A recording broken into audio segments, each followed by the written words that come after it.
Last night, Democrats sat stone-faced as Trump honored a 13-year-old black kid with brain cancer who Trump gave his dream of joining the Secret Service. Thank you, DJ. It got uglier after the speech when an MSNBC host linked that kid's moment to grown men committing suicide. I hope he has a long life as a law enforcement officer, but I hope he never has to defend the United States Capitol against Donald Trump's supporters. And if he does, I hope he isn't one of the 6 who loses his life to suicide. But this isn't just about one speech. It's about the dangerous divide gripping America. So, 2 questions. First, is this something that Republicans do too? And second, what does it reveal about the Democratic Party? First, here's what we saw from the Democrats. Representative Al Green heckled while Trump spoke and got kicked out. You won the popular vote by big numbers and won counties in our country.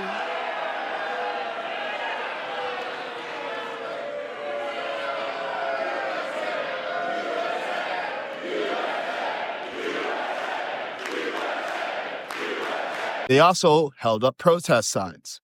They wouldn't stand for a kid with cancer, a murdered girl, border wins, waist cuts, or a terrorist arrest. At most, some of them clapped. Now, partisanship is normal. In 2009, Republican Joe Wilson heckled Obama. This too is false.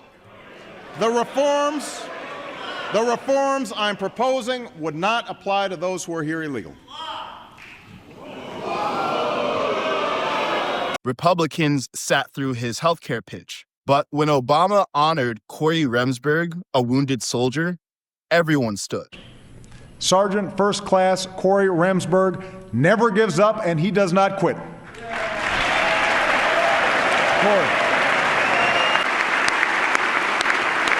Trump spotlighted a kid with cancer, and Democrats sat. Some clapped, but there's a gap. Historically, humanity was more important than party in America. Not anymore. Democrats refuse to stand for anything except negativity. Why? Because their entire identity is opposing Trump. They can't acknowledge a win if his name's on it. Before the speech, 22 Democrats dropped identical videos, like a hive mind on replay.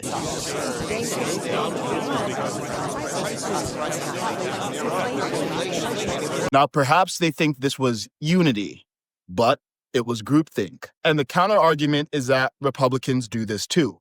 And they do, to a degree. But in the past year, Republicans have been critical of Trump. Just last week, there was criticism of how his team handled the Epstein file release. Before that, they were critical of Trump's proposal to take over Gaza.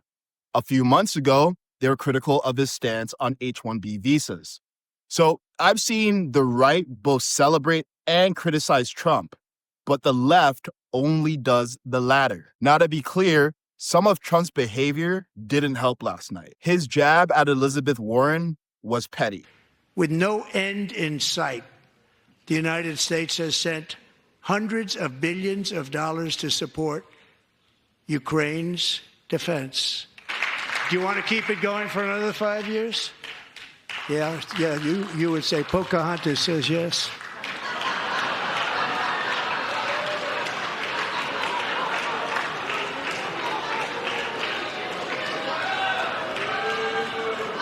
And yes, Warren attacks him daily in the media. But Trump is president now, and it's time to lead, not react. But as Trump pointed out, nothing he does can make the Democrats happy. This is my 5th such speech to Congress. And once again, I look at the Democrats in front of me, and I realize there is absolutely nothing I can say to make them happy or to make them stand or smile or applaud. Nothing I can do.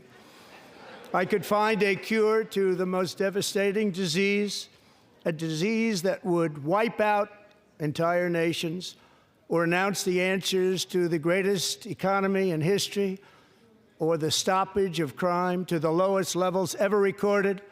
And these people sitting right here will not clap, will not stand, and certainly will not cheer for these astronomical achievements. They won't do it, no matter what. Five times I've been up here. It's very sad. And it just shouldn't be this way. Even if it's helping the whole country. And as a former Democrat, this is why they lost the election. Because the Democrats have vitriol for Trump, but no vision of their own. Now, the Democrats can hate Trump all they want. But when you can't stand for a child with cancer, you've lost more than elections. You've lost your way.